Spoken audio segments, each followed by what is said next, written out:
ಅಷ್ಟು ಗಂಟೆಗಳು 4 ದಿನ ಮಾತಾಡಿ ದಾರಿ ತೋರಿಸಯ್ಯ ಪದ ತಪ್ಪಾಗ್ಬೋದನ, ಅದನ್ನು ಇದು ಮಾಡ್ಕೊಳ್ಳಿ. ಸಿದ್ದರಾಮಯ್ಯನವರೇ ಅಂತ ಹೇಳಿದ್ರೆ ಇವ್ರು ತಗೊಂಡೋಗಿ ಯಾವುದೋ ನಮ್ಮನ್ನು ಕಾಡಲ್ಲಿ ಬಿಟ್ಬಿಟ್ರು, ಬ್ಲೈಂಡ್ ಮಾಡಾಕ್ಬಿಟ್ರು ನಮ್ಮನ್ನು. ಏನು ಅರ್ಥನೇ ಆಗ್ತಾ ಇಲ್ಲ. ಇದು ನನಗನ್ಸೋದು, ನಾನು ಗೋವಿಂದರಾವ್ ವರದಿ ಬಗ್ಗೆ ನಾನು ಕೇಳಿದೆ ಮುಖ್ಯಮಂತ್ರಿಗಳು.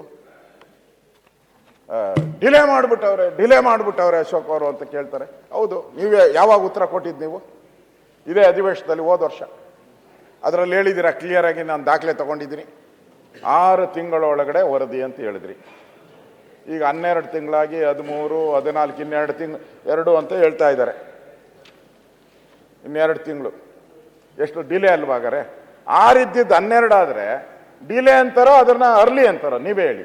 ನಾನು ತಪ್ಪೇನು ಕೇಳಿದೆ ನಿಮ್ಮನ್ನ?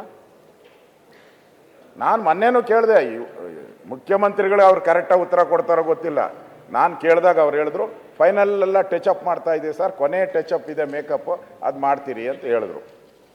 ಆ ಮೇಕಪ್ ಯಾವಾಗ ಮಾಡ್ತಾರೋ ಗೊತ್ತಿಲ್ಲ, ಕೊಟ್ಟಿಲ್ಲ. ನಾನು ಪ್ರಶ್ನೆ ಕೇಳಿದ್ದೀನಿ, ನಾನು ಹೇಳಿದ್ದು ನಾನು ಸುಳ್ಳೇ ಹೇಳಿದ್ದೀನಿ ಅಂತ. ಆಮೇಲೆ ನಾನು ಬೆಳಗಾವಿ ಅಧಿವೇಶನದಲ್ಲಿ ಅವ್ರು ಹೇಳಿದರು, ನಾನು ಪ್ರಶ್ನೆಯಲ್ಲಿ ಕೇಳಿದ್ದೆ, ಬೆಳಗಾವಿ ಫೌಂಡ್ರಿ ಕ್ಲಸ್ಟರ್ ನಿರ್ಮಾಣ ಮಾಡ್ತೀನಿ ಅಂತ ಹೇಳಿದ್ರಿ.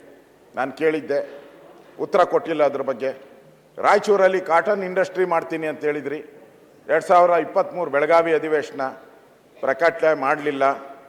ಅದೇ ರೀತಿ 2023-24 ಬೆಳಗಾವಿ ಅಧಿವೇಶನದಲ್ಲಿ ಹೇಳಿದ್ರಿ, ಎಲ್ಲ ಉತ್ತರ ಕರ್ನಾಟಕದ ಐತಿಹಾಸಿಕ ತಾಣಗಳಿಗೆ ನಾನು ಅಭಿವೃದ್ಧಿ ಮಾಡ್ತೀನಿ ಅಂತ ಹೇಳಿದ್ರಿ. ಎಲ್ಲಿ ಅಭಿವೃದ್ಧಿ ಮಾಡಿದ್ದೀರಾ?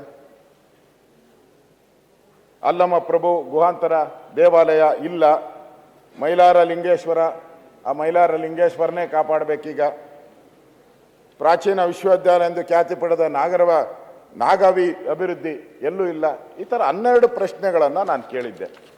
ಒಂದಕ್ಕೂ ಮುಖ್ಯಮಂತ್ರಿಗಳು ಉತ್ತರನೂ ಕೊಡಲಿಲ್ಲ, ಆ ಕಡೆ ನೋಡೂ ಇಲ್ಲ. ಅವರು ಗೋವಿಂದರಾವ್ ಸಮಿತಿ ರಚನೆ ಮಾಡಿ ತಾವು ಹೇಳಬೇಕು, ಯಾವಾಗ ಯಾವ ಡೇಟಲ್ಲಿ ಇಲ್ಲಿ ಹೇಳಿದ್ರಿ.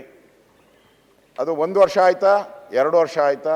ದಯವಿಟ್ಟು ತಾವು ಕ್ಲಾರಿಫಿಕೇಶನ್ ಮಾಡಬೇಕು. ನಾನು ಕ್ಲಾರಿಫೈ ಮಾಡೋವಾಗ ಅದನ್ನು ಯಾವಾಗ ಬರ್ತೈತೆ ಅಂತಲೂ ಹೇಳ್ಬೋದು. ಅಧ್ಯಕ್ಷರೇ, ಮಾನ್ಯ ಮುಖ್ಯಮಂತ್ರಿಗಳನ್ನ ಕೇಳೋಕ್ಕೆ ಇಷ್ಟಪಡ್ತೀನಿ. ಇದು ತಾವು ಉತ್ತರ ಕರ್ನಾಟಕದ ಸಮಸ್ಯೆಗೆ ಪರಿಹಾರವನ್ನು ಕಂಡುಹಿಡ್ಕೊಳ್ಳೋ ಅಂಥದ್ದು ಜವಾಬ್ದಾರಿ.